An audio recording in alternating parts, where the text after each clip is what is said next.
Welcome to the show. This guy got a mistletoe belt on. Gosh, that is bad. The whole plane smells like weed. Those were the days. It's a joke, you idiot. Looked in the mirror, I'm like, Good old innocent fun. dude, that mustache though, you're looking like you're right up here. And what's that? Regulators. What was that? What was that? Just damn- pull it, yeah. Yeah. You look like a damn regulator. As you can, I've been watching a lot of westerns lately. Have so, you? Yeah. Billy the Kid? Yeah. Yeah. Been Billy watching- the Kid. I actually watched And then the mic there, if you watched just. that American Primeval, Oh yeah. Horizon. Buenos dias. And maybe that could adjust down too like that. I got you. Don't worry. See how that Cool, looks. cool. Damn, I can't believe we got the legend himself, y'all. Bum, bum, bum, bum, bum, Lee bum. yeah. Paul, ladies and gentlemen. Yeah, that mustache, man. I like it. Yeah, people look at me and they're like, that guy looks like he likes to rob stagecoaches or direct gay porn. Yeah. And you had to Figure it grow it out, out yeah. for the acting gig. Yeah. They told you? Well, you know, it's like when you're crafting a character, you have Right. certain license and stuff you want to do. So I kept the beard, and I didn't want to like surprise him. And I said, hey, I can do the sideburns and the mustache, have the crazy Kramer hair, be Yeah. real 70s Albert. So I was supposed to basically play a deranged comedy fan of Jackie Mason's. That Jackie kind of fucked his life up. And so he comes back for revenge, punches him out on stage. Wow. Then sings a whole little song And about wait, it. is this based on a true story? Well, I mean, the relationship circumstance between Sheba's mom, Ginger Ryder, and Jackie Mason and the events is, obviously they're taking some, license, some dramatic license Wow, to so it. they took all that and put it in the thing. Yeah. That's cool. I don't know, like, if my character, who I play Nelson Z, really was like a dude, or maybe basically an amalgamation of like a lot of people he kind of fucked over. You know what I mean? Yeah. Man, that's cool. Congratulations. dude. Yeah, that's All sick, that- man. So it's you're touring right now with it? Well, the show is going to be back in New York. It'll be in Westchester in April, and it goes around. It's like one of those things. It's like they have specific cast members for certain geographical locations. So But you were down in Florida. right? I know, but I have a lot of people. I've got a lot of connections. You know what I mean? gotcha. I mean, there's not outfit. there's not that many New York Italians. Dude, I mean. New York Italians. Yeah, it's we the- got a lot of connections. No, but here. it's the truth. It's like, it's basically little New York down there. It's like Oh, all yeah, it's the Jews. sixth borough. It's God's waiting room for Jews and Italians. I Yeah. mean, that's really what it is down there. Dude, So- that's why I always say that it's the only state that you're not allowed to wave into for the law. You got to take the bar. 'Cause Dude. they don't want all these retired Jews Yeah. and Italians coming down there being like opening up law practices. But That's you- what it is. You could be to Miami quicker than Staten Island, I think, sometimes. If you live by the airport. Oh, yeah. You know? Listen, I would rather, statistically, I think there's more of a chance of me dying on that ferry Right. than there is on an airplane. Yeah, that's probably how, true, dude. That's how much I'm afraid to go to Staten Island. I've never been to Staten Island. I went to Staten. I don't want to get into it because I know we got the stories thing. But the one time I went to Staten Island, I had first gotten sober. I was about 2 Wrong years sober. time to go. And I was doing a show. I was doing a show at Broadway Comedy Club. Uh-huh. And this girl came up to me. The whole, oh, you were funny, Right. And you Pay my cell phone bill. yeah, you kind of vulnerable. You're like, all right, I need a little ego boost tonight. Right. So I went out to Staten Island with her. Hooked up. I went man. all the way. Yeah. From Broadway Comedy I Club. know. And you the- kept her laughing the whole way on that ferry? Yeah. Well, the girl was on Suboxone. She was like off her head. She's an ex-heroin addict. Yeah. She just wants somebody to lean on. So she came in and she had two things like, yeah, I've been off of heroin. I really appreciate you wow. being sober. I connected. And then she brings out two big freezer bags. Like the freezer dead bags. But body. Yeah. No, and one of them was filled with condoms. Another one had weed. wow. And she was like, yeah, this is my recovery. wow. And we just banged it out all night. Oh, dude, but that's such a turn on. I was over this girl's house and it's a fucking like a gigantic Costco size of condoms. I'm like, what are you doing with all these? She's like, I just buy bulk. And I was like, just done with her. It was like 900 condoms you get offline or something. It was a box like 2 feet tall. I'm like, why do you need all these? A lot of girls out here trying to break records. Yeah. Yeah, I bought about 5 condoms 2 years ago, and they're still sitting in my drawer. So Damn. Yeah. See, I can't keep condoms around because my girlfriend would be like, "Who are you fucking? What are you know doing? What I mean? What are you doing? What are you doing with used to condoms? count Right, them. She'd right. count them all the time. I'd say, you could add this up fine, but when it comes to budgeting the credit card, you fuck that all up, right? You know what 7 condoms is, but not $70. Dude, I feel like, has there been a culture change with people not using condoms anymore? Girls get mad. If you try to wear a condom, they'll be like, wait, you don't think I'm worth it? It's kind of crazy. Let me tell you, I say this all the time. Any woman who's younger than 25, God bless them, because they all had privy to the HPV vaccine. Yeah. And the same thing with gay guys, the HIV PrEP. Like, people out here just raw dogging with impunity now. I mean, everybody's Crazy, like, I got dude. this pill, I got this vaccination, I'm good. Every time a girl is like, "Oh, you don't need to use a condom," I'm like, "Now I'm definitely going to." What are we doing? I got a doctor from DR that I seen, and he was telling me.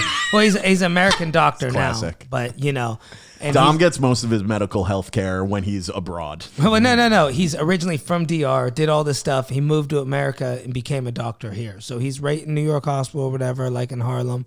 And I went and seen him. So he's the good kind of immigrant. I'm talking about STDs with the guy. The right kind. And he tells me, he goes, oh yeah, no, just always wear a condom, this and that. He goes, like, even me. He goes, when I was younger, when I first became a doctor in DR, I'd fuck all the time. 4 or 5 girls would come see me. And he goes, I would fuck them like they'd come act like they're seeing checkups. And he's like, that's the way it was in DR. He's like, even with all the diseases. Oh my! Because I was asking him, does a condom really protect you from diseases?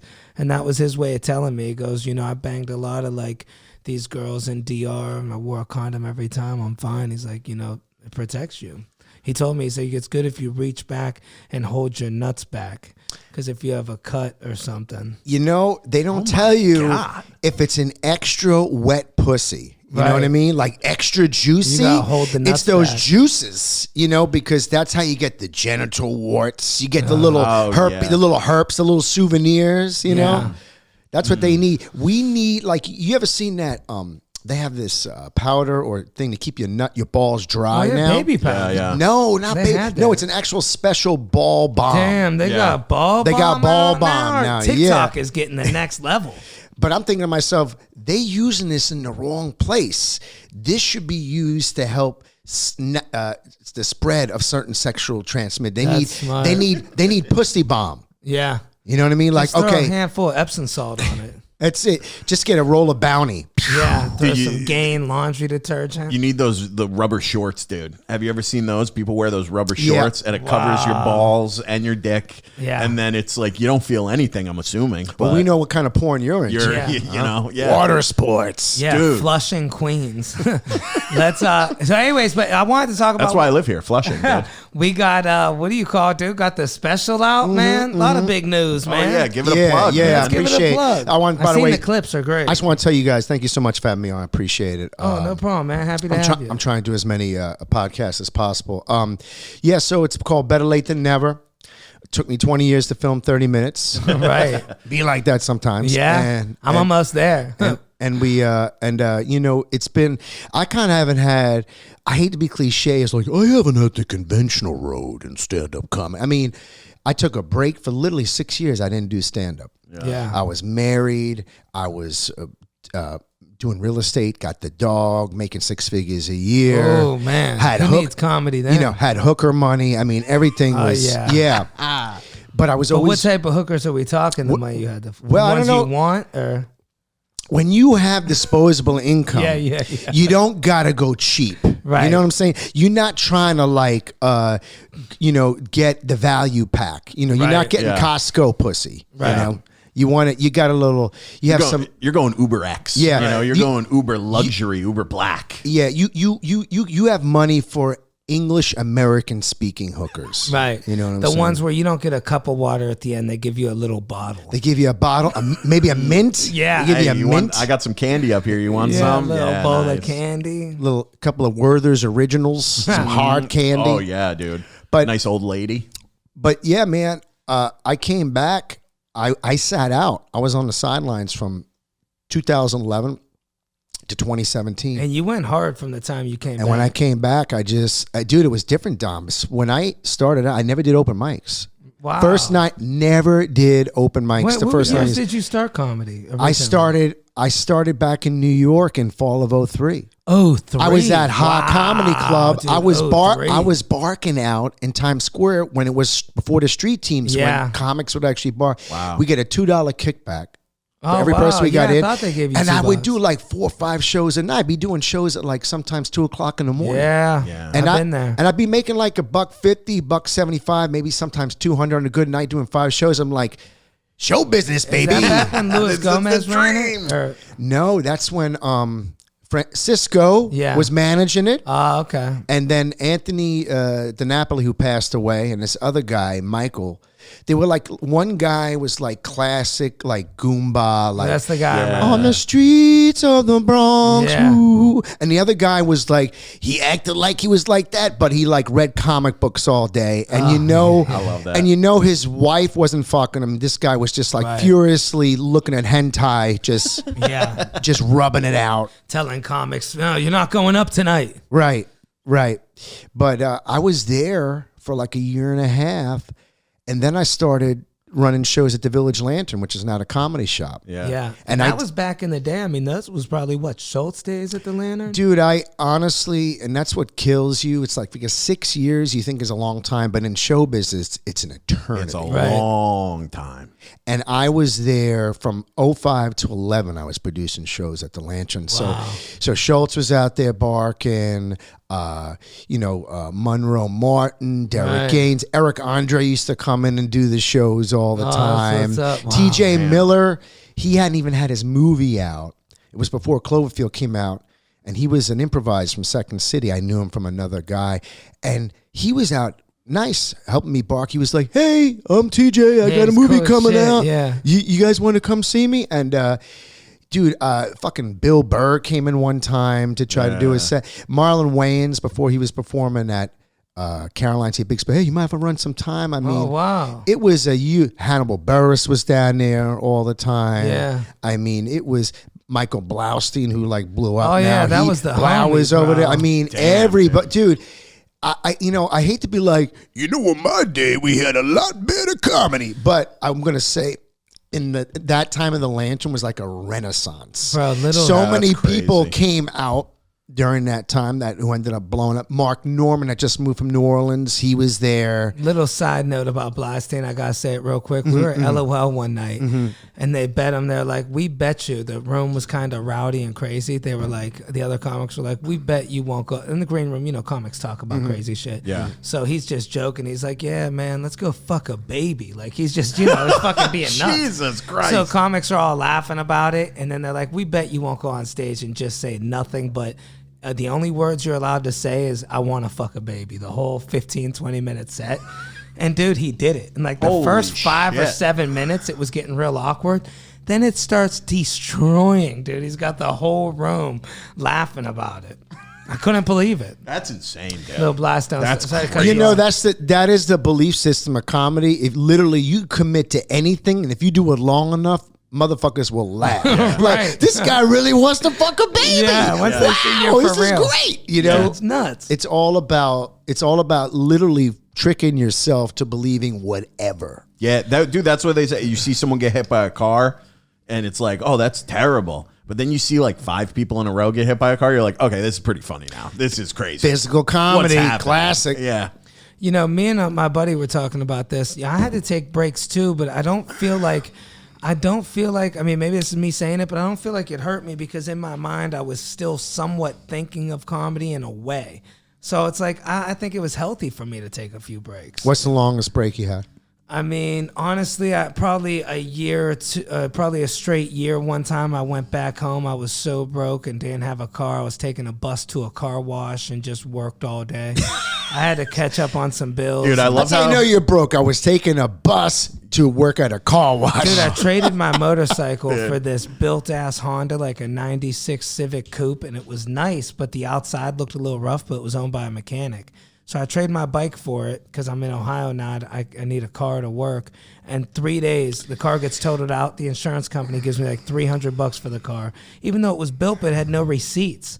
And I was fucked. So I didn't have no car, no money. Yeah, dude. Dude, I love how you took a break from comedy and you were like making 6 figures, hook of money. I'm just like, I took a break from comedy to just live the poor life. Well, that's what I tell people. I'm lucky, dude. I don't know how these people, like if somebody's a lawyer or real estate, I don't know how, or like I remember I was talking to a comic, she was a lawyer and we were talking and I was like, do you know how much respect I have for you that you would even consider doing this as a career? Like I'm doing this because I don't have another choice. It's either this or be a bricklayer. Yeah, I mean, you want to be open and supportive to anybody who's trying to be funny and bring their voice to the stage.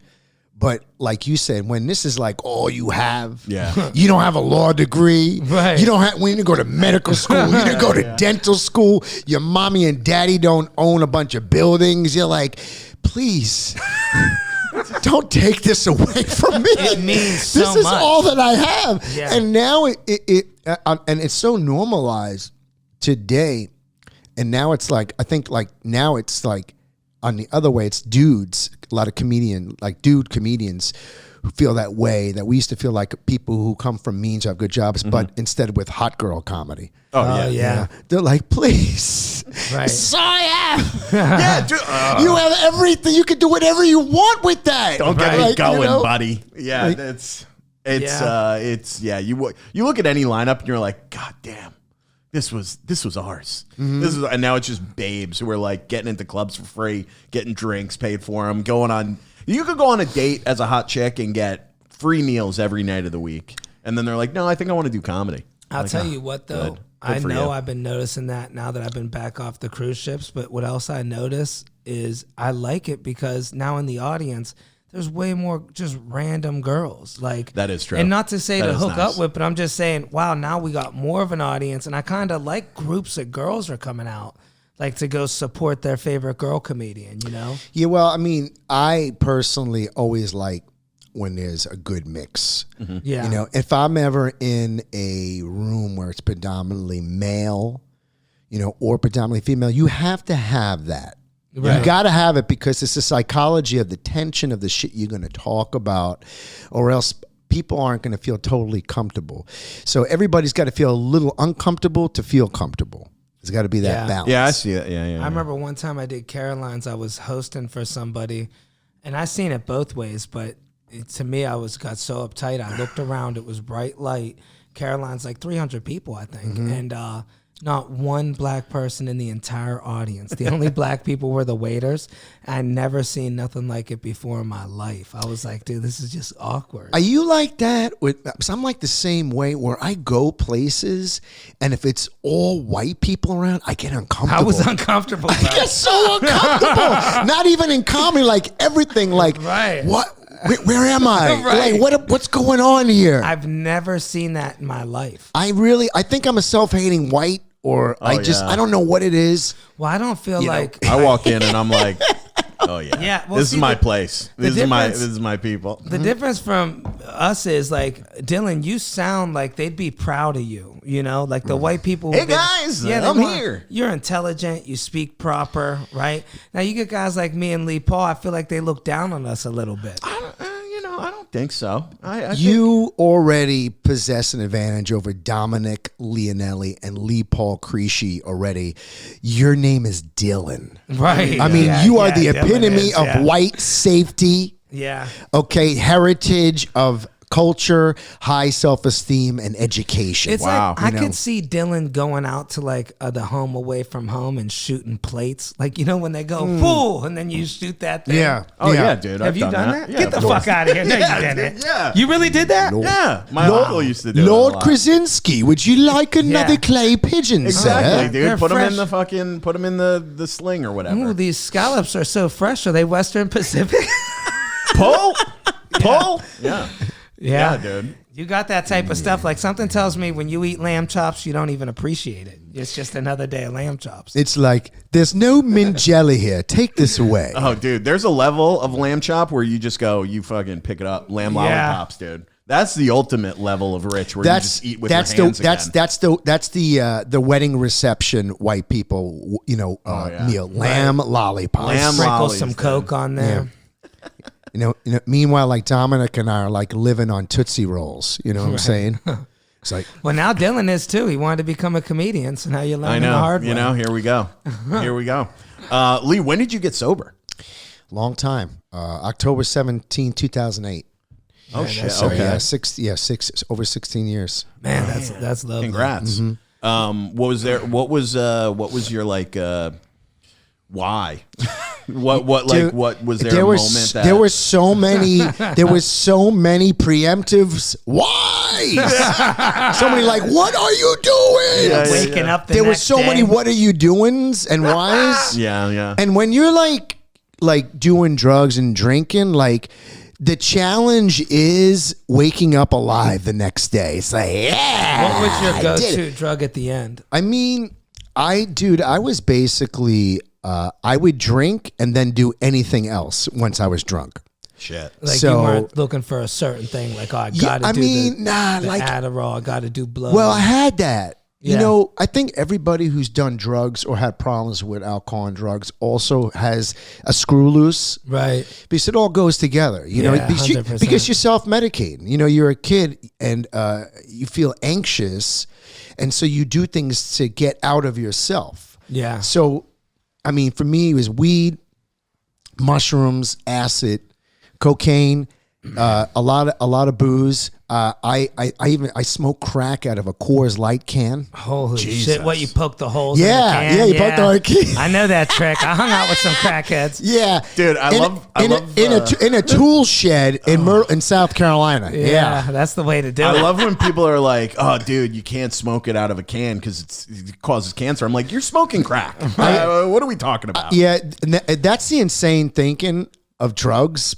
because I know people who would be like, "Hey, what are you using deodorant for? It has aluminum in it. It's gonna." Do you know that can cause Alzheimer's and dementia? And then the same bitch at 3:00 in the morning be like, "Hey, you know where I get any coke?" Right. Yeah, you know, dude. to me, mushrooms, I didn't think was ever that bad, but also I wouldn't give somebody them if they didn't do them, because I don't want them to look at me like, hey, man, why'd you do this to me? Because now they're fucked up for 4 hours, you know? Nothing is bad if you're not an addict. If you just say, "Hey, I'll take some mushrooms." Oh yeah, it's cool. You know, microdosing. But if you're an addict, everything is bad. Yeah. You know what I mean? So Well, once you do 4 or 5 days of the shroomies, but how much trouble are you going to really get in on mushrooms? You I'll tell you what, I was selling shrooms. I used to get them. I used to get a quarter pound of mushrooms from this guy named Ort. Oh, he had like a King Tut fucking goatee. Yeah. He had the big wide gauge ear Oh, holes. yeah, put it in. mushroom guy He was a right there. Philly dude. He followed the Fish. He followed the Dead. You know, Madisky, Morton, and Wood. Right. And he'd get them from Eugene, Oregon. And this is the first time I sold drugs. I was so stupid. I had no idea. I didn't even have scales, Dom. You know how I used to. Do you know what I used to do? The first time, this is what I used to do. I take the QP of shrooms, and I would literally mathematically divide an equal number of caps, stems, and shake in each bag, and that's how I'd sell them. Oh my Well, god. nobody else is weighing it either. But the mushrooms were like really, like the mushrooms were, it was almost like acid. They were like that powerful. Yeah. And some one guy like called me out. He's like, "Hey, I got a quarter from you, man, and it's only 5.5 grams. This is bullshit." And I said, "Okay." I said, "What'd you think of the mushrooms?" He's like, "They were fucking amazing." Right. And I was like, quality over quantity, my friend. Yeah. And I'm glad Next, you were know. a good drug dealer like Yeah, that. yeah. You got to be cold to be a drug Yeah. dealer. I tried selling coke once this guy got me. I was listening to a lot of Lil Wayne, and I never did any drugs, but I'd always be like, yeah, you know, I keep them birds in my visor. When I talked to him, he was a car salesman. And then one day he's like, hey, if you want to sell some blow, I got like, I'll sell you an ounce for $1,000. So I did it, and he ripped me off and never paid me. He's like, yeah, this is hood shit, man. I'll kill you, motherfucker. Like, you know, real Oh serious. my god. So I held on to the coke. My buddy did it. I never tried the shit. That's where I fucked up. I told the guy, I go, I don't do blow. I just want you to know that. Then I gave him $1,000 for fucking cut, right?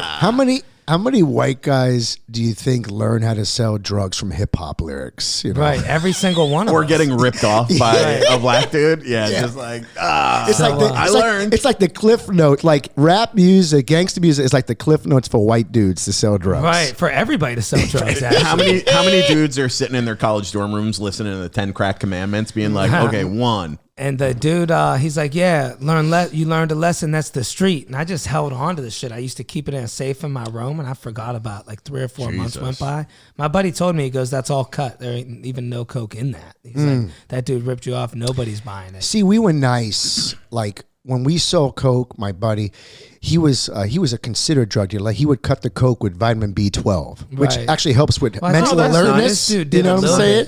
But then this dude called me back for all the coke. I ended up selling it all to him. There was a drought, and he calls me back 4 months later. Do you got anything? And I hit him with the same lines he gave me. I was like, yeah, but this stuff's different. It's $100 a gram. And dude, he bought the whole fucking ounce off me. Actually, it was all cut. I'm actually doing the exact same thing now with eggs. You know? Yeah, dude. Do you see the bodegas are selling Lucy eggs? Yeah, $2 a piece. Lucy eggs. The struggle is real. You know what's funny? So the shelf life of eggs. Now everybody's Googling that shit. That's like the most Googled thing. How long do, it's like 3 weeks. If you take them refrigerated, you keep them in there.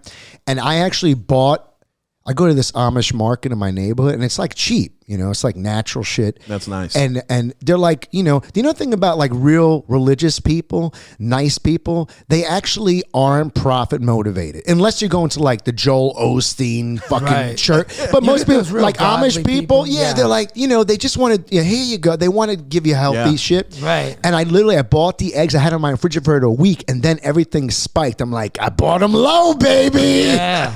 Yeah, I'm holding. Yeah. Like stock market shit. Yeah, I just seen them. And those bacon, egg, and cheeses didn't go up yet. So I just been doing that. I get the bacon, egg, and cheese and throw everything else away. I just get the egg because the eggs are cheaper. You get it cooked for fucking $3. Well, there's like almost riots at Trader Joe's because they're limiting only 1 dozen of eggs per customer. That's what I hate about America. When something's shortage, you really see how heartless we are. It's like somebody will go buy 40,000 of them. And it's like, you're not even going to eat all those eggs. Dude, remember with the toilet paper and that kid who bought all the hand sanitizer during People are COVID? going to jail. Oh, dude, that was nuts. And then he couldn't sell it. I felt bad for the kid, actually. He bought like $40,000 worth of hand sanitizer. And then they're like, you're not allowed to resell that. Shit, if you got a bunch of hand sanitizer, why do you really need toilet paper? Exactly, dude. Exactly. Yeah, a nice bidet. I don't use toilet paper anyway. We got to hit some egg trucks. So were you always lucky when it came to drugs, or did you have to lower down to steal in, heist, anything like that? Lucky. I had connects. But I also, those same connects is what got me retired from the drug game. What happened? So like literally, when you sell drugs, as you know, only 3 things are going to happen that have a good statistical chance of happening. You're going to get popped. Right. You're going to get arrested. You're going to have trouble with the law. You're going to get physically fucked up or shot. Right. Or you're going to get ripped off. Those are 4 or 2. You're gonna date a lot of skeezers. All right, yeah, but I'm saying like the big 3 that are really fucked that could like cause you the most harm. Yeah. So it's either jail time, physical harm, death, or being ripped off. Right. And luckily, I didn't have 1 and 2, but I had 3. Oh yeah, it always comes with it. And it happened with the same. And you know what it was? So I was living in Myrtle Beach, South Carolina. This is back a long time ago, 1998. Oh wow! If you were buying weed in Myrtle Beach in 1998, chances are it was probably from me. Wow! Because I was just that much. So I would go down to drive to Augusta, Georgia, and we'd pick up like 4 or 5 bricks, pounds. Damn! Wow. Then I'd drive state lines. Then oh fuck! Then I started going to Atlanta. Now back in the day, you'd hear like Goody Mob and Outkast rap around. I was going to like College Point. Like I was in part of Atlanta where there was bars on every fucking like here in the South, every on the windows, and what happened was. To reach the short of it is the guy who was the middleman who was hooking me up. I was doing so well, I just leapfrogged him and just went straight to dude. Yeah. And dude's name, I don't give a fuck. So was Traquar. Oh yeah. He just had one name. That was it. It was just like one name, and he literally looked like Suge Knight. Wow. And I'd get to the bar, and this is real shit. I remember one time, and he had. The furniture was like being at a Puerto Rican grandma's house, was all covered in plastic. Oh yeah. And he'd be like, yo, he was like, he was like, there's some chicken in the fridge. Oh, damn. There's some weed on the table. He said, and here's the 9. He said, I'm going out. he said, if anybody that other than my cousin Ray Ray knocks on the door, you know what to do. Peace. And he just leaves me in the fucking place. And did you know what Ray Ray looked like? No. No shit. Dude, you're getting knocks. You're like, is this Ray Ray? They're like, yeah. And Open dude, up. all night I couldn't sleep. Because I was so anxious, and plus, you ever try to sleep on a couch covered in plastic? It's like, yeah. Plus the guns all stick into the couch.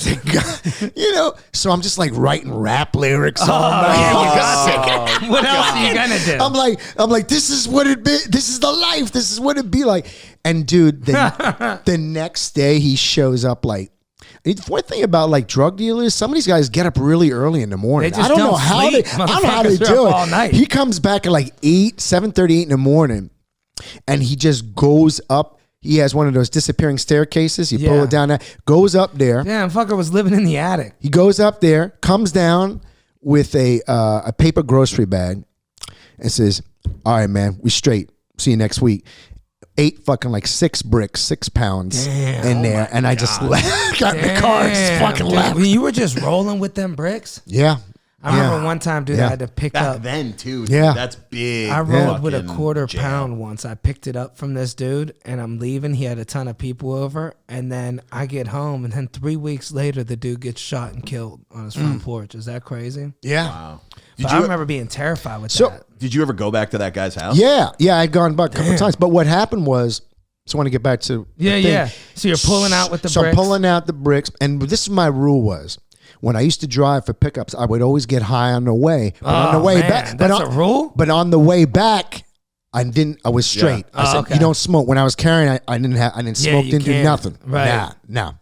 And plus, I had like a beat up Mazda B2200 pickup truck with a camper shell on. Like, you did it like a real deal. very inconspicuous. You know what I'm saying? You know, that was back when they were really putting people away for weed, too. Yeah. You don't Oh, realize. yeah. No, I mean, that's interstate drug trafficking. You know what I'm saying? Right. I mean, you would have been looking at 20, 30 years. Dude, I would have been fucked.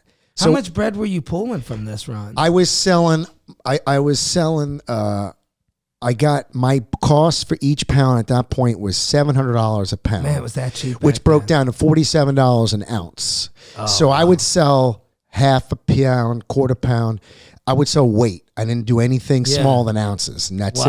And so I would typically make, because I wanted to move it quick, I didn't want to fuck around. I would typically make between $400 or $500 off each pound selling weight. Damn, that's crazy. You know, dude. so I had a lot of. So what happened was, the dude who was the middleman says, and this guy had opened up like a fucking hip hop cafe in Myrtle Beach. Yeah. And he was a rapper, of course, aspiring rapper too. Right. And he what had happened was, I didn't realize it. He had been, all of his money that he was making from weed, instead of paying dude, he was putting into his fucking business, and he was losing money. Oh, shit. So he came, I didn't know any of this. So he comes to me. Now when somebody does you right, they look out for you. You look out for them. Right. That's the street rule. That's so it. like he would front me a QP with nothing up front because he knew I was good and I'd come back. So we had good credit like that. And this shit was going on for like a year. So he came to me and said, hey man, I got this thing going on. You holding anything? And I had, about that time, I had a pound. I said, yeah. He said, you think you break me? I said, yeah, I broke him off a pound. And I can hold on to a couple of dollars. I said, sure, no problem. It's this guy always fronted me, hooked up me up. I didn't think anything of it. So a week goes by, and he says, yo, my boy's going to get out of the business. He's going to retire.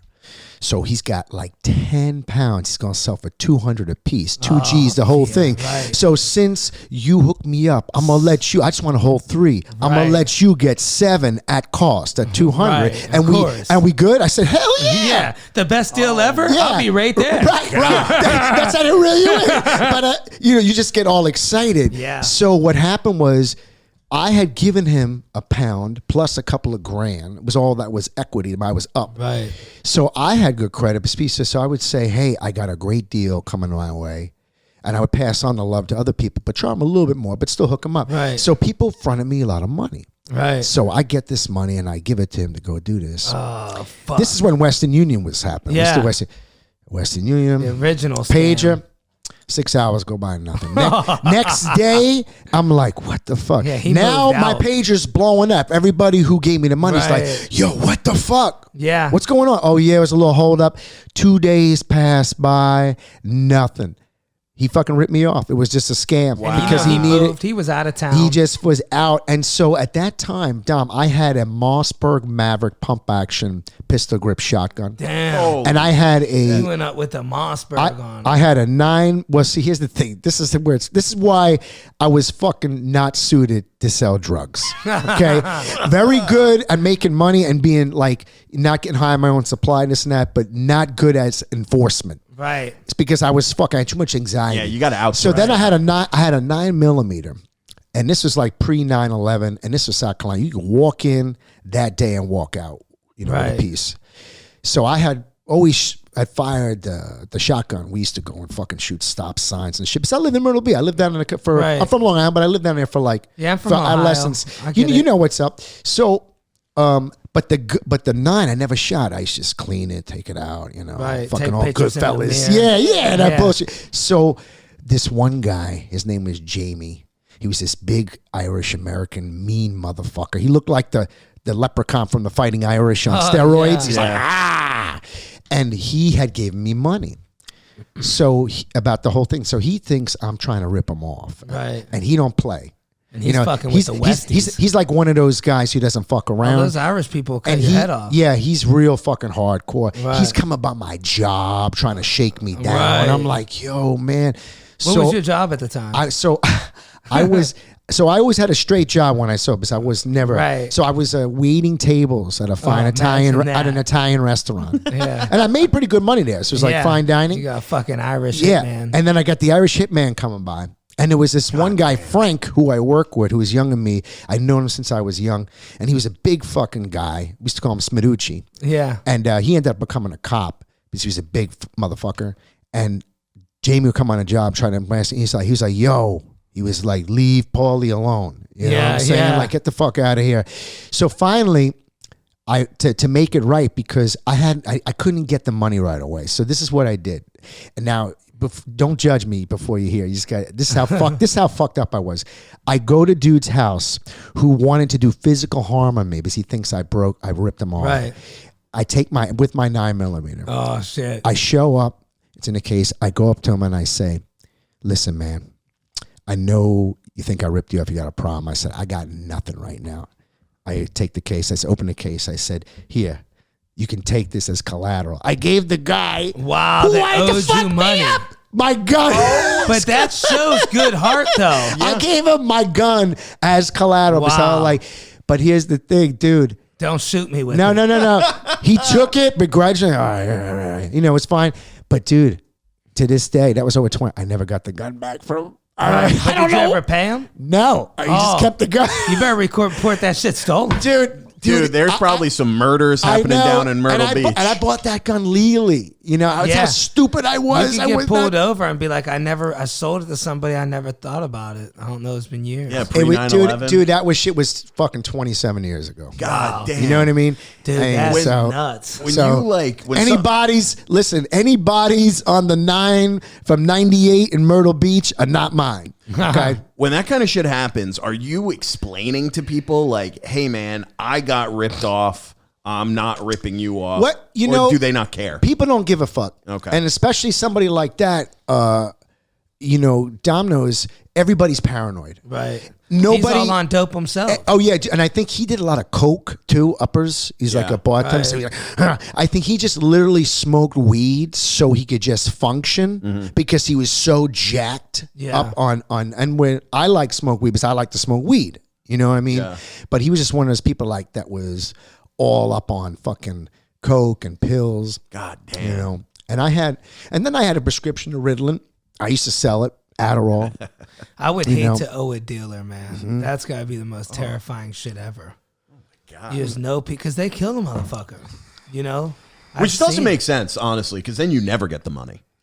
Like that is Right. the craziest thing about drugs. And I know I could never understand that, dude. Someone owes you money. Why is the option to kill them? Well, you don't then you're want them to never snitch. getting it. I feel like you don't want them to snitch. It's like if they're dead, they can't snitch me out. Yeah, but you don't get paid. I honestly think that you become a caricature of what you do when you do it for so long, and you're just like, I'm gonna fucking shoot somebody because that's what you think is supposed to be done. That's just like that's the operating procedure. Yeah. You know, say I'm gonna shoot somebody. That's it. How did it feel just having them pounds and dealing? Were you dating a girl at the time? Talking shit to her? I was got it covered, baby. Big dog drug No, dealer. How were you with your money though? Did you flash it around? No, blow it? no. I didn't even like. I was so slick because when you're the weed man and everybody wants to be your friend. Right. So people are like, hey, come and stick around. You want to get high? Like, I didn't even, people get me high for free all the time. Yeah. And what I used to do, so I was really good. I would break it up into 16 ounces, and then I used to pinch a little under a half a gram out of each, fluff out the bag. Oh, I know that Get trick. myself a free quarter. You got to. You know, and nobody was the wiser, and everybody was getting me high. Yeah. So I didn't really need, I was really good at reinvesting into the product. Now, did you tax the white people a little bit more? I noticed that's always a common thing. People who had money definitely paid a little bit of a premium. It's like you got to eyeball them. For you. Yeah. I feel like I would be paying like a fucking extra $50. People are hitting you hard. They see you coming. Yeah, I'd send you, dude. Are you paying the lamb chop lollipop price? Yeah, buddy. oh, man. You paying the lamb chop lollipop That's the price. other thing. You fucking deliver? Do you ever deliver to the house or people come by? No, I would deliver. Yeah, you No, go I don't want people coming to my fucking house. down in Georgia, dude. You go to some like I don't want fucking nobody coming to my rich house. kid's mansion when the parents are out of town. You're like, yeah, okay. What did I say? This is actually gonna be $450. Sorry. Drugs and hookers. I always go up there. Nobody comes to my house. That's it. Damn. Yeah, that's fucking crazy. Also, like, I mean, back then, so you were making good money, but not crazy money for such a risk. Not crazy money, but that's still fast. It's all ego. You know, Yeah. When you going and you driving and you bringing in fire. I mean, I was a small time player. I was compared to like other people who might bring 100 pounds. But on average, you had like 10 grand floating around. I had a lot of I had a lot of cash and I had a lot of weed. You had to have the women around. It just comes. You know, I was really fat then. And really, I were was you one of fat. those fat guys that always gets nice haircuts? I was, yeah. Dude, you talking about me, dude? What are you doing? You're not there yet. But I had once the a week. Yeah, you gotta get the hair. I tight. had a night. Yeah, I mean, I had my buddy Jeff. He was a really good. He was my roommate in college. Yeah, and he's a black dude. And he used to, fade me up. 2 haircuts. Yeah, a week. yeah. He said, "Let me hook you up." Yeah, you know South what I'm saying? Pole shirt. This guy, dude, I was like, that's when Structure was really big. There was this Yeah. men's clothing store, yeah. and like everybody was wearing Tommy Hilfiger and polo and all that bullshit. You know, I was wearing Cool Water cologne, all that Did bullshit. you get one of those big silver chains or one of them iced out Geneva watches? I had a nice watch. But was Yeah. it with the fake diamonds or it was just nice? I think I just had a shiny fucking fossil with a big blue face. Oh, that's yeah, cool. It wasn't like I wasn't ostentatious like that.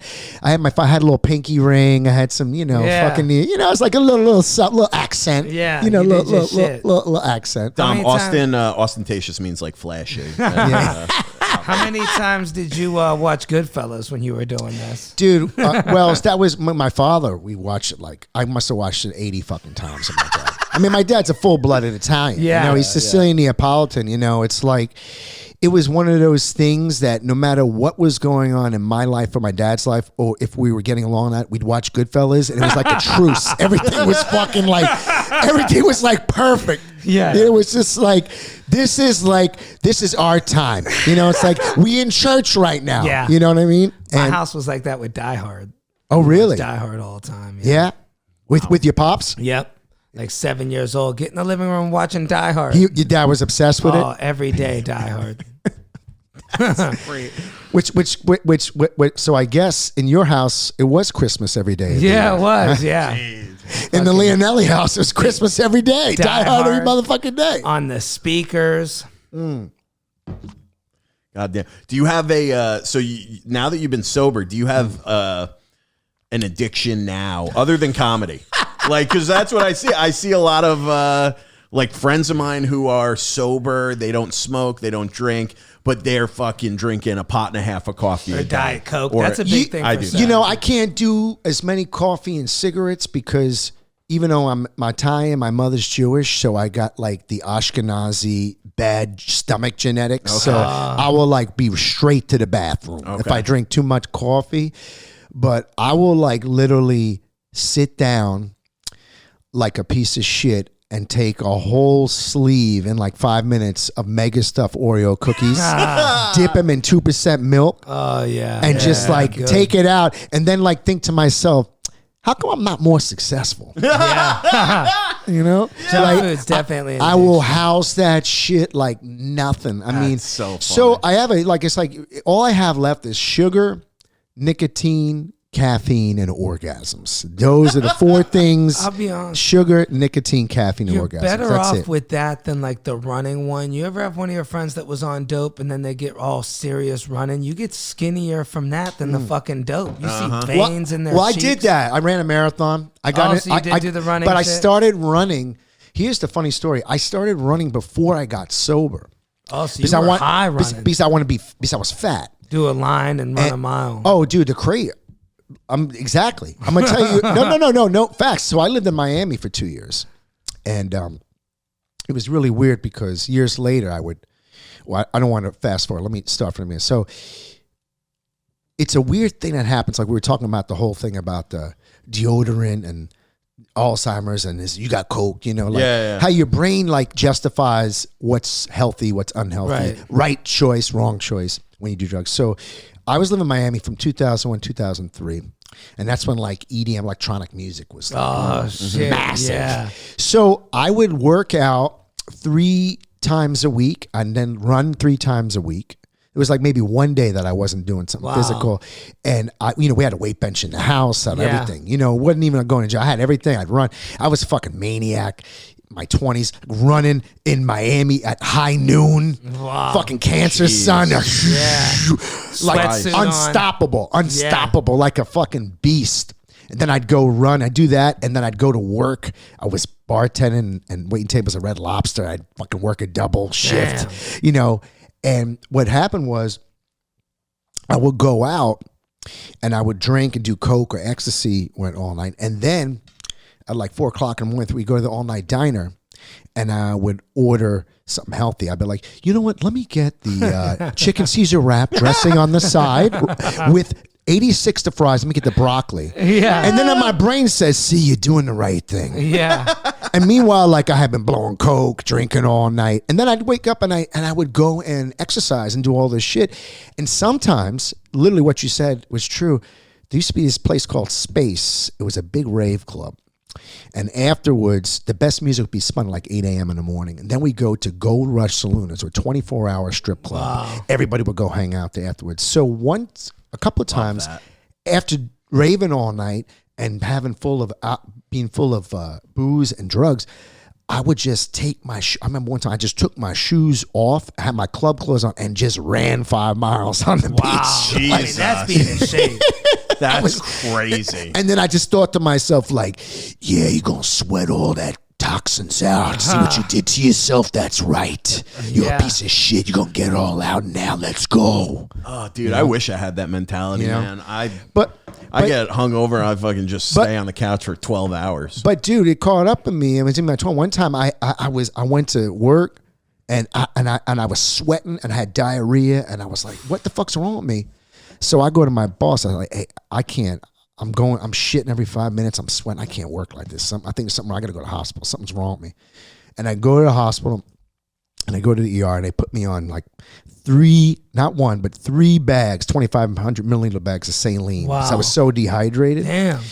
And the doctor's like, do you drink? Like, yeah. You smoke? You do drugs? Mm-hmm. And do you exercise a lot? Oh, yeah, every day. He's like, he literally looked at me and said, you would be better off just drinking and getting high. Wow. Because what you're doing to your body right now, you're going to have a heart attack. Like, you're putting way too much stress on your body.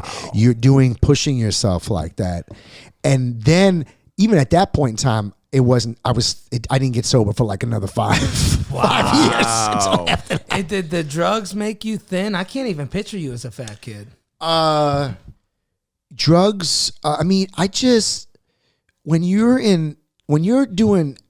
drinking and doing drugs, you're not thinking about other shit. You know what I'm saying? Yeah, like, true. You're like, not like, you're like when you're sober, like sugar becomes your buddy. You know what I'm saying? Like, I'm on. So you could pass the meals because you're getting fucked up. Yeah. And plus in the 90s, they didn't know about eating healthy, right? Like they didn't know what they were doing. Yeah, cottage cheese was healthy.